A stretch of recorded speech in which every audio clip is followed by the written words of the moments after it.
Have you ever heard a story so simple yet so profound that it completely changes how you see the world? Well, let me tell you about a little girl, 2 apples, and a lesson most of us forget in our daily lives. Imagine this: a young girl sitting in the middle of her family's cozy living room. The sunlight is streaming through the window, highlighting her bright, curious little face. Her mom walks in, arms full of groceries, and sets the bags down on the kitchen counter. You can almost hear the clatter of canned goods and the rustle of the paper bags as she shuffles through them looking for something. She walks over to her daughter and hands her 2 apples and says, "Hold on to these for us. I'll be right back." And she heads back to the car for the next load of groceries. When she comes back in, she's slightly out of breath and notices her daughter standing there patiently waiting with both apples in her hands, one red and shining and the other orange and glowing. It strikes her, what a perfect moment to share something sweet with my little girl. So she asks, "Honey, can I have one of those apples?" The girl's response? Well, it wasn't what Mom expected. She looks up at her mom, looks down at the apples, and in one swift move, takes a bite out of the red apple, and just as quickly, takes a bite out of the orange. Now in this moment, what would you feel if you were that mom? You asked your child for an apple, and she bit both of them right in front of you, seemingly out of defiance. What do you think you're doing? Why did you do that? The mom, overwhelmed by shock and anger, blurts out, "How dare you? I asked you for one of those and you bit both. Go to your room." But then, the little girl does something completely unexpected. Calm, but now with tear-filled eyes, she looks up at her mom and says, "I was just trying to see which one was sweeter, Mom, so I could give the best one to you." Wow. Let's let that sink in for a moment. Just like that, in a second, a complete 180-degree shift. What felt like defiance was actually love. What looked like selfishness was selflessness. What seemed like a bratty action was an act of care.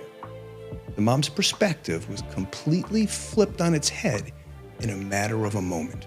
This made me think, how often do we jump to conclusions in our daily lives? Let's think about it. Maybe you're a business owner like myself. Someone on your team misses a deadline, and your first thought is, they're lazy, they don't care. Or maybe a customer sends a rude email, and you immediately assume this person just likes to complain. But what if we're wrong? What if your employee was struggling with something personal and they didn't know how to share? What if that rude customer had a terrible experience and was just sharing their frustration? I'll tell you this, as someone who's built countless businesses and managed teams of thousands, I too have had very sobering moments where I reacted just like the mom in this story. Let me tell you about one of those times. Very early in my career, an employee came to me with an idea. I shot it down instantly. To be honest, I really didn't even listen. Assuming I knew what direction they were going, I thought, does this person really think they're going to give me an idea about my company that I haven't already thought of? It'll never work. So the proposal sat on my desk, unread. A few months later, my main competitor launched an exciting new program that was a massive success and took significant market share from us. Now, me, looking for fresh ideas, I read the proposal that had been sitting on my desk unread for months. It was the exact idea my competitor just launched. I was so embarrassed. I still remember today how I felt. And worse, I still remember today how I made that employee feel. So here's the lesson. No matter how experienced you are, no matter how sure you are that you're right, take a beat, clarify, evaluate before you react. I call it clearing the deck. Delay the judgment, give people the chance to fully explain themselves. You might be surprised at what they're really trying to express. Now let me ask you this. When was the last time you misjudged someone? When did you let your perception of reality blind you to their intentions? Drop a comment below. I'd love to hear one of your stories. The world we live in moves really fast. We're all hardwired to make snap judgments and to blindly trust our instincts. But sometimes slowing down and being open to understanding can lead to moments of pure clarity.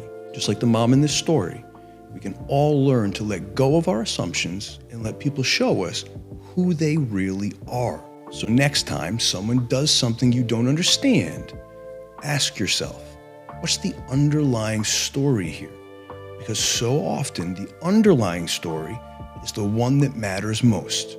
Well, you've made it to the end of another one of my videos. If you enjoyed it and want more stories that challenge the way you think, don't forget to subscribe, like, and leave a comment. If you didn't enjoy a video, well, subscribe anyways, because just like the mom in this story, perhaps, after consideration, you too may find that my intentions, agree or disagree, are still meant to be positive.